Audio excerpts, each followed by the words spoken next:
Sejarah ilmu pengetahuan tidak selalu berjalan lurus dan bersih. Di balik kemajuan psikologi, kedokteran, dan sains modern ada eksperimen-eksperimen yang dilakukan dengan cara yang sangat kejam dan ekstrim, bahkan melanggar batas kemanusiaan. Beberapa dilakukan atas nama sains atau atas nama negara demi membuktikan teori yang belum tentu benar adanya. Dari mulai eksperimen yang hanya mempengaruhi psikologi manusia hingga eksperimen yang memperlakukan manusia sebagai binatang. Eksperimen-eksperimen ini nyata, terdokumentasi, dan diakui dalam catatan sejarah. Inilah 7 daftar eksperimen manusia paling kontroversial dalam sejarah versi luar jendela.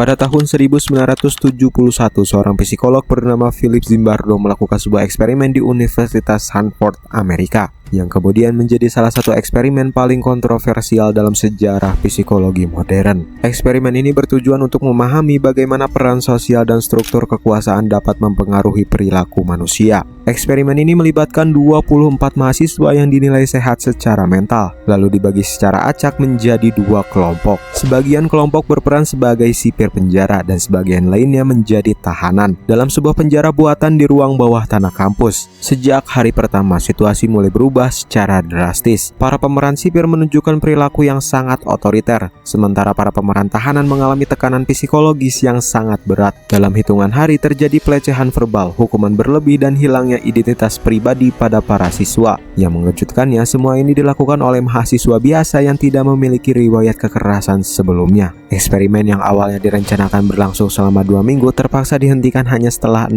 hari karena dampak psikologis yang sangat serius. Beberapa peserta mengalami stres akut, kecemasan ekstrim, dan gangguan emosional yang sangat serius. Zimbardo sendiri kemudian mengakui bahwa ia terlalu larut dalam perannya sebagai kepala sipir dan gagal bersikap objektif. Eksperimen ini menyampaikan satu pesan penting. Dalam kondisi tertentu, sistem dan kekuasaan bisa mengubah perilaku manusia secara drastis. Stanford eksperimen bukan hanya studi psikologi, tetapi juga pengingat tentang betapa rapuhnya batas antara normalitas dan penyalahgunaan kekuasaan.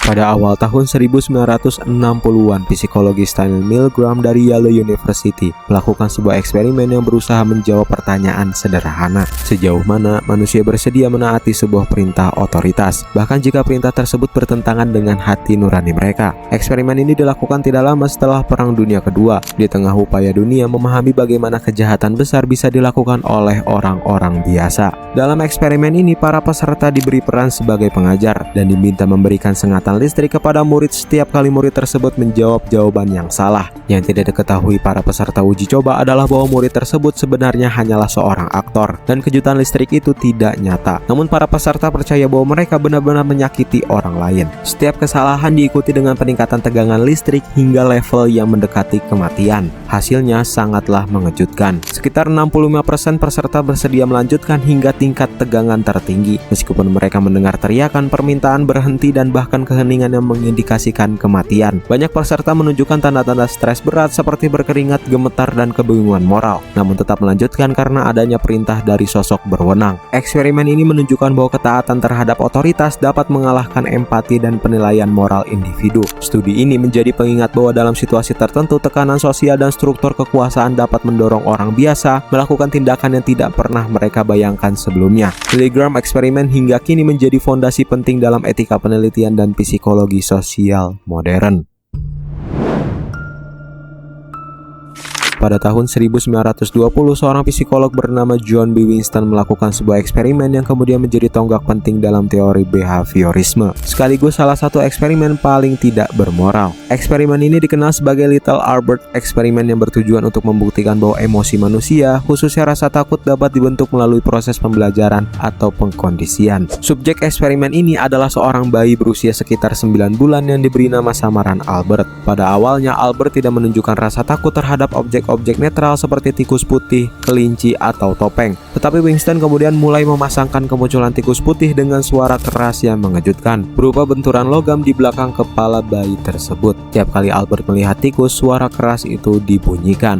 Setelah beberapa kali pengulangan, Albert mulai menangis dan menunjukkan tanda ketakutan hanya dengan melihat tikus, bahkan tanpa suara keras. Rasa takut ini kemudian meluas ke objek lain yang memiliki kemiripan visual, seperti anjing, mantel berbulu, dan topeng Santa Claus. Eksperimen ini dianggap berhasil dalam membuktikan bahwa respon emosional dapat dikondisikan. Namun yang menjadi masalah besar adalah aspek moralnya. Bayi tersebut tidak pernah diberi proses pemulihan untuk menghilangkan rasa takut dan traumanya, dan tidak ada persetujuan yang jelas dari orang tua seperti standar penelitian modern. Hingga kini identitas Albert dan dampak jangka panjang eksperimen ini masih diperdebatkan. Little Albert eksperimen menjadi pengingat penting bahwa kemajuan ilmu pengetahuan harus selalu dibatasi oleh tanggung jawab moral terhadap manusia.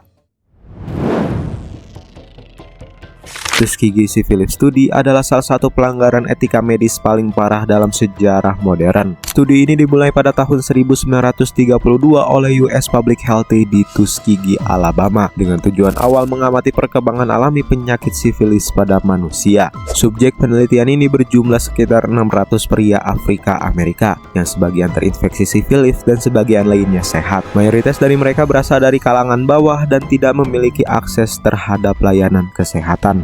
Masalah utama dari studi ini bukan hanya pada metode penelitiannya, tetapi pada fakta bahwa para peserta tidak pernah diberitahu diagnosis sebenarnya. Mereka hanya diberi informasi bahwa mereka sedang dirawat secara gratis untuk pengobatan. Yang lebih parah lagi adalah ketika obat sifilis telah ditemukan, para peneliti dengan sengaja tidak memberikan pengobatan tersebut agar dapat terus mengamati perjalanan penyakit. Selama 4 dekade banyak peserta mengalami komplikasi serius, menularkan penyakit kepada pasangan mereka hingga kepada anak-anak mereka. Semua ini terjadi di bawah pengawasan institusi medis resmi tanpa persetujuan yang diinformasikan secara jujur. Eksperimen ini baru dihentikan pada tahun 1972 setelah mendapatkan sorotan media dan kecaman publik luas. Dampaknya sangat besar. Pemerintah Amerika Serikat kemudian mereformasi aturan penelitian medis, memperkenalkan konsep informed consent dan membentuk komite etik penelitian. Kasus Tuskegee menjadi pengingat keras bahwa ilmu pengetahuan tanpa etika bukanlah kemajuan, melainkan bentuk pengkhianatan terhadap kemanusiaan.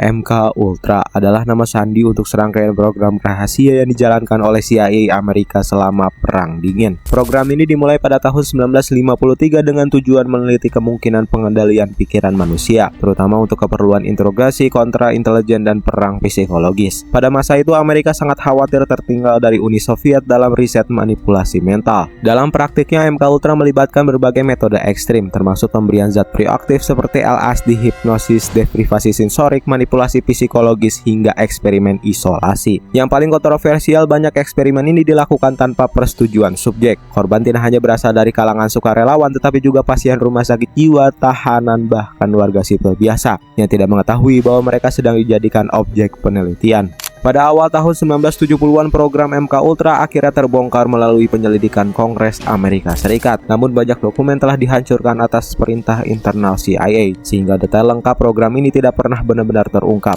Hingga kini MK Ultra tetap menyisakan celah sejarah tentang betapa jauhnya negara bersedia melanggar hak individu demi keamanan nasional. MK Ultra menunjukkan bahwa ancaman terhadap kemanusiaan tidak selalu datang dari musuh luar, tetapi juga bisa lahir dari kekuasaan yang bekerja secara rahasia. Di balik Perang Dunia II ada satu unit militer Jepang yang selama puluhan tahun hampir tidak pernah dibahas secara terbuka, yaitu Unit 731. Unit rahasia ini beroperasi di wilayah Manchuria, Cina, yang secara resmi bertugas meneliti pencegahan penyakit. Namun dalam prakteknya Unit 731 melakukan eksperimen biologis dan medis ekstrim terhadap manusia hidup. Korban Unit 731 terdiri dari warga sipil Cina, tawanan perang, hingga anak-anak. Mereka dijadikan objek eksperimen yang sangat sadis. Banyak dari mereka dibedah tanpa diberi obat bius, pengujian senjata biologis seperti wabah pes dan kolera, pembekuan anggota tubuh untuk mempelajari radang dingin, hingga simulasi tekanan ekstrim. Semua dilakukan demi efisiensi perang. Yang membuat kasus ini semakin kontroversial adalah yang terjadi setelah perang berakhir. Amerika Serikat secara terbuka memberikan kekebalan hukum kepada para pemimpin Unit 731 yang mengakibatkan mereka tidak diadili. Sebagai imbalan, Amerika Serikat mengambil seluruh data eksperimen mereka. Akibatnya kejahatan ini lama terkubur, bahkan tidak sepopuler eksperimen eksperimen Nazi di Eropa. Dari sudut pandang sejarah dan etika, unit 731 menjadi contoh nyata bagaimana sains dapat berubah menjadi alat kekejaman ketika dilepas dari moral. Penting bagi kita untuk memahami bahwa kemajuan ilmu pengetahuan tanpa nilai kemanusiaan justru meninggalkan luka sejarah yang sangat dalam. Di puncak daftar eksperimen manusia paling kontroversial dalam sejarah, dunia sepakat menempatkan eksperimen Nazi selama Perang Dunia II. Di kamp-kamp konsentrasi Nazi, ribuan tahanan Yahudi, Roma, penyandang disabilitas, hingga tawanan perang dipaksa menjadi objek eksperimen medis yang sangat brutal dan tidak manusiawi.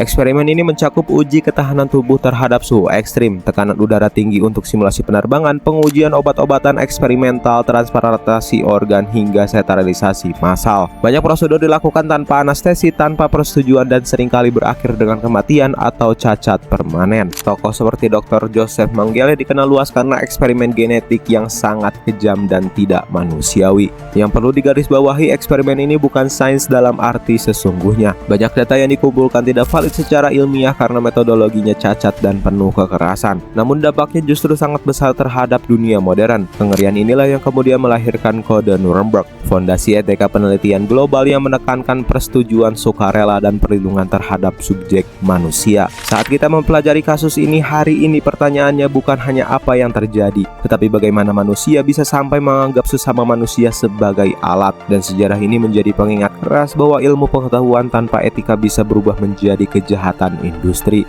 7 eksperimen manusia yang kita bahas tadi mungkin terjadi di masa lalu, tetapi dampaknya masih terasa hingga hari ini. Dari kasus-kasus inilah dunia belajar bahwa kemajuan ilmu pengetahuan tidak boleh berdiri di atas penderitaan manusia. Sejarah mengajarkan kita bahwa kecerdasan tanpa empati dan riset tanpa moral hanya akan mengulang tragedi yang sama dengan wajah yang berbeda. Jika kamu merasa video ini membuka sudut pandang baru tentang sisi gelap sejarah manusia, jangan lupa tinggalkan pendapatmu di kolom komentar. Bagikan video ini agar lebih banyak orang memahami pentingnya etika dalam ilmu pengetahuan. Dan jangan lupa subscribe channel Luar Jendela untuk eksplorasi sejarah, misteri, dan fakta dunia yang jarang dibahas. Karena memahami masa lalu adalah cara terbaik untuk melindungi masa depan.